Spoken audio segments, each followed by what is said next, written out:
morning from southwestern Wisconsin. It's September the 17th. It's about 6:35 in the morning.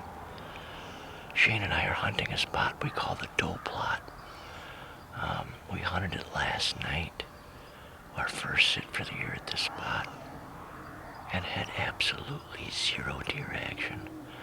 But the bean field behind us is turned. There's just a few plants that still have the green, soft, moist leaves that they like to eat in the early season. So they've obviously switched food sources on us.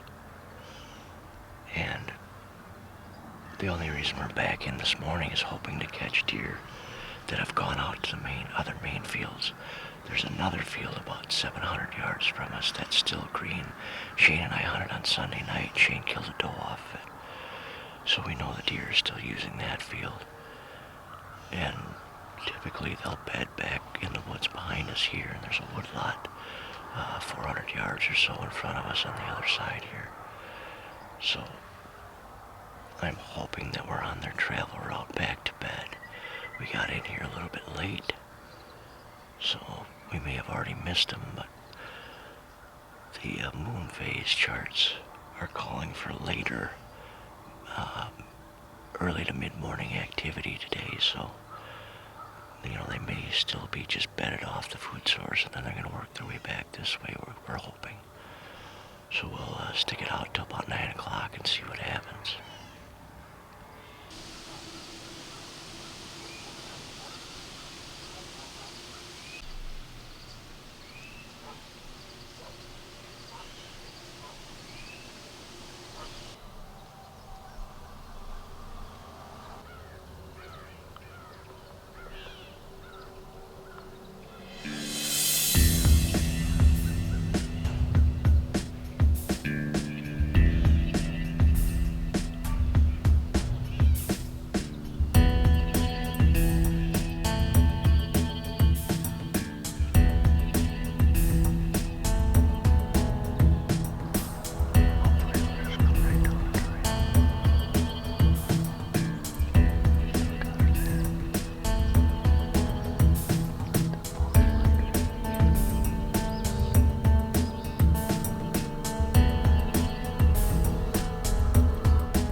You see the blood pouring out of her?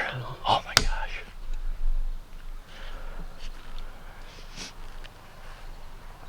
We should hear her crash any second.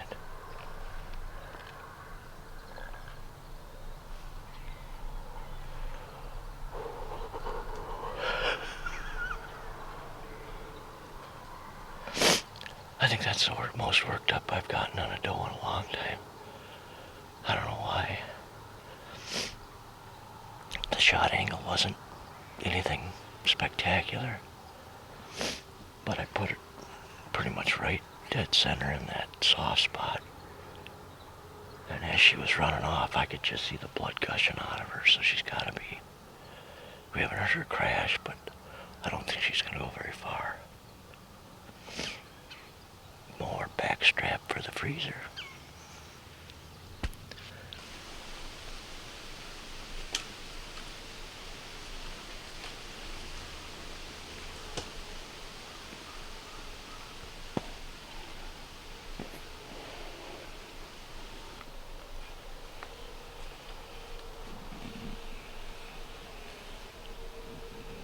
Well, this doe didn't give me the perfect shot angle, but if I was going to kill her, this is where I had to shoot her, because if she got down farther, I couldn't shoot. She was quartering too pretty severe, so I put it right down Tried to hit that little baseball size spot, the soft spot in her chest. And right away, there's blood, and there's really good blood, so we could see about 20 yards into the blood trail just up from the tree stand. She was bleeding so much, so hopefully she's just laying on the edge of the woods over here. I don't think she's going to be far. There's blood right at the shot and all the way through, so let's track her up. Look how high it is here.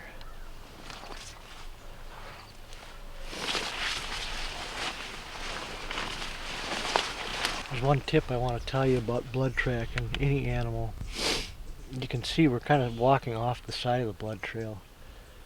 When you're on a blood trail, I mean, we're 99% confident this deer is laying down here, but we haven't found her, and you don't want to mess up the blood because you never know when they might stop bleeding, so you always want to walk off the side of the blood trail whenever you can.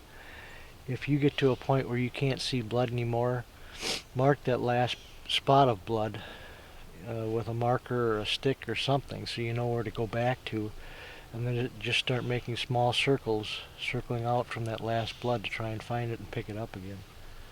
A lot of people make a mistake. They get excited, they get in a rush, they get on a blood trail and it starts out really good, and then all of a sudden it disappears and they can't find the animal. And because they were excited and on that trail the whole way through, they maybe stepped over some blood where it would have been beyond the last blood or whatever. You have to be very careful when you're blood tracking. So.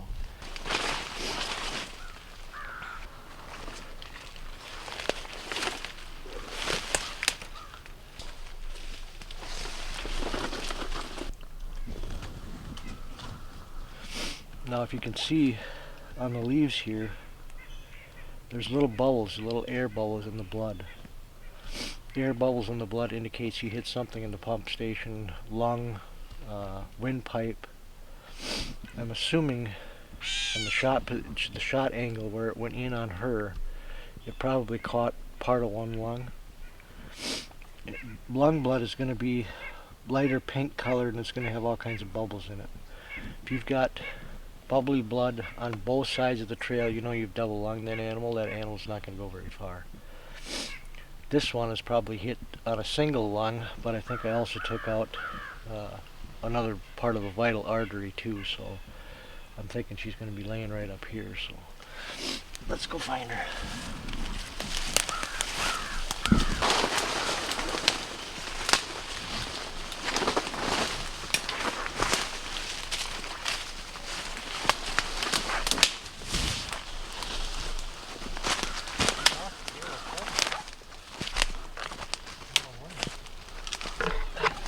Well, we found our big prize at the end of the blood trail. Nice big fat doe for the freezer. You saw she came in this morning, her and a smaller fawn. Fawn that was a good sized fawn, out of its spots. I don't feel bad about shooting a doe that has a fawn that doesn't have spots anymore. That fawn can take care of itself, so I don't worry about that. She didn't give me the best of shot angles, but I took what I had. And first deer with the creed, so we gotta do this.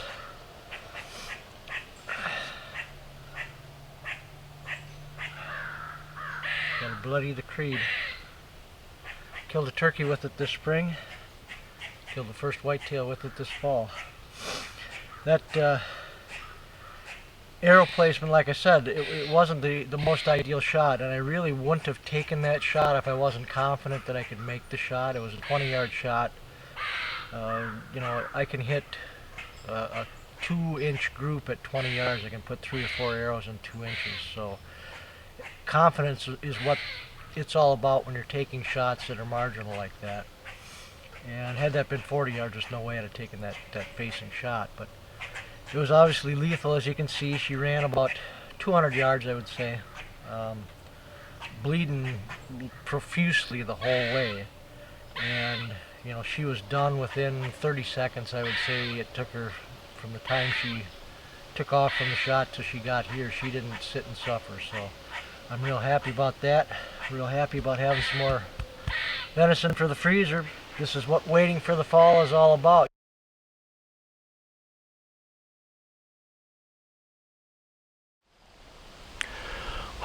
It's October the 18th.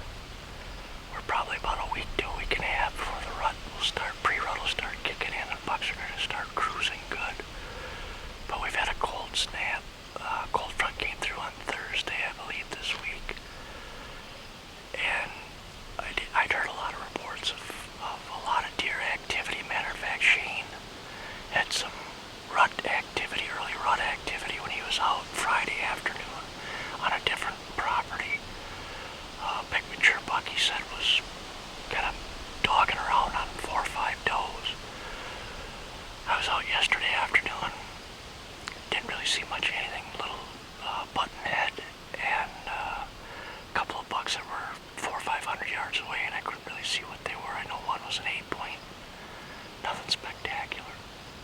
We're set up today because the wind switched from west to south on our campground stand. And generally I have a food plot right over my left shoulder.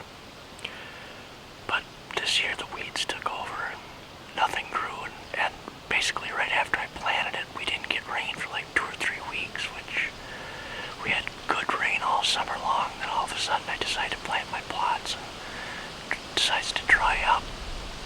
So there's really no food for them here, but there is good bedding back to the west.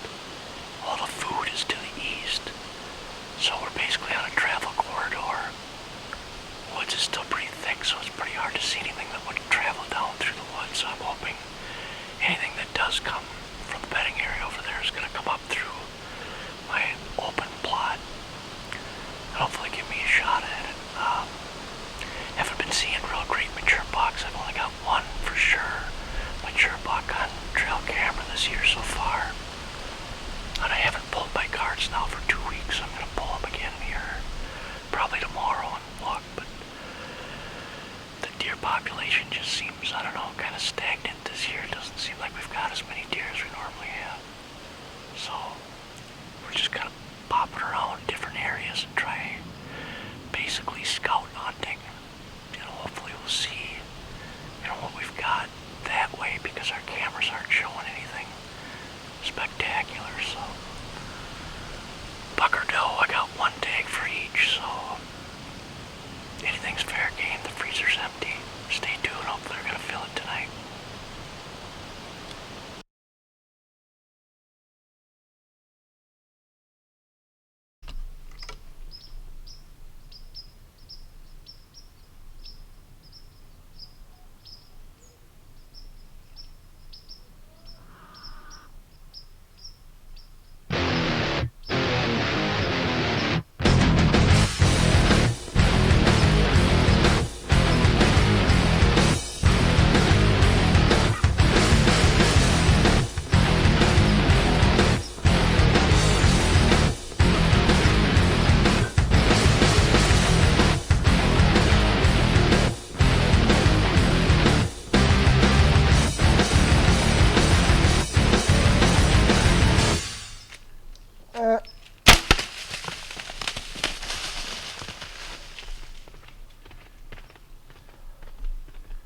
That's a good buck, buddy.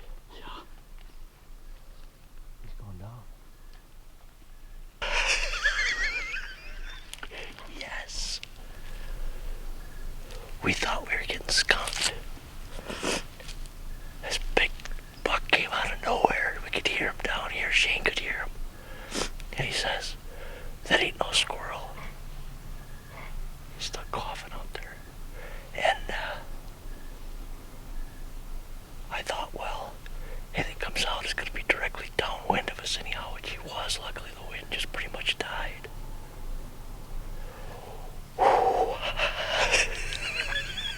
Give me 5, buddy. Pound it. Oh, he's nice. 10 or... That's a hog. 9 or 10 point, yeah. The creed strikes again, baby.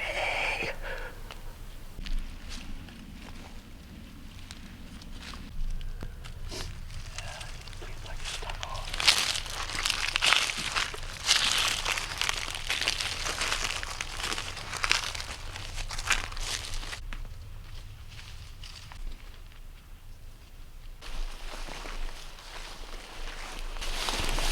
before. That's him, buddy.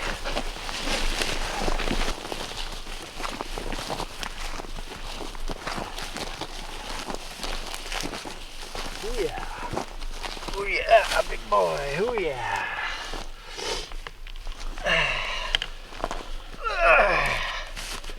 That's a good buck, eh? Want me to shut my light off? Yeah. Whoo. Well, I don't have any pictures of him. Other than that one maybe down by the apple tree where he's with the doe. This might be that guy, but so I could never see if he had 8 or 10 points, but I don't have any for sure 10-point bucks on camera. And he ain't gonna be on trail camera anymore. He's gonna be on the wall. Oh, it's a pretty buck. That was one of those hunts where Shane and I both thought we were gonna get skunked tonight. And he came out right at last light. It must have been maybe 5 minutes before legal shooting light. And when he came into the field, Shane says, buck coming. And I didn't know if it was a shooter or what. I pulled the bow down and hooked the release. And then I started thinking, well, maybe I better look at him in the binoculars, because it started getting to the point where he was behind some brush, and once he was going to get into my shooting lane, I didn't want to have to look at antlers and see if I could kill him. So I unhooked the release, went to grab my binoculars, and the release hit something and made a little ting noise, and he stopped, and I thought, oh no, we're busted. But I think he was just feeding on the acorns that were on the edge of the woods there. And he got, I didn't really know where I was going to shoot him, because the way we were set up, we weren't set up for him to come in the way he did. And I really didn't have a good open shooting lane anywhere. When he stopped right down below us and was feeding kind of directly towards us, I thought, well, if he turns broadside, I had a hole about the size of a volleyball. I could probably put one through. But he started walking again, and then I thought, well, I got to full draw, and I'm looking, ahead of him, trying to pick out a spot to shoot, and he finally got into a fairly open area, probably a little 4x4 area that I could shoot through, and I grunted at him, and be honest with you, I don't know if he stopped or not, but we put it on him, that's for sure. You see what the old T1 did to him, right through, quartering away, severe quartering away, and put it right through the lung. It looks like it probably went in through the liver and out through the lung. But he only made it, what would you say, 150, maybe 200 yards total? If that. Oh, sweet buck. I gotta say thanks to Shane for being in the tree with me tonight and running the video camera, and believing that we might actually have a little bit of luck in this spot, because I don't think he really wanted to come down to this spot tonight. He had all sorts of other options, and I don't know, I had a little bit of a feeling about this spot, but as it got later in the tree, I started thinking, well, nothing's going to happen. But sure enough, just about perfect. Perfect would have been with about 10 more minutes of shooting light, but that's one of my better bucks, for sure, with the bow. Definitely one of my better bucks. Sweet ending to a weekend of not much going on, October lull kind of deal. But I guess, if you're in the right place at the right time, there's no such thing as a lull. Good deal. Thanks, buddy.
my God. So like 20 minutes after Chris and I climbed in the stand, there was something making a noise, and Chris said it sounded like a deer, but I couldn't see anything. And then like 2 minutes after that, he walked out and he was making a scrape, but I couldn't see him still, and Chris could. And then he took a couple steps forward, and I could see he was a buck, but I still couldn't really tell what he was. And Chris said that it was a monster. And then he slowly made his way down the field, and he got to like, I don't even know, like 12 yards. And I stopped him.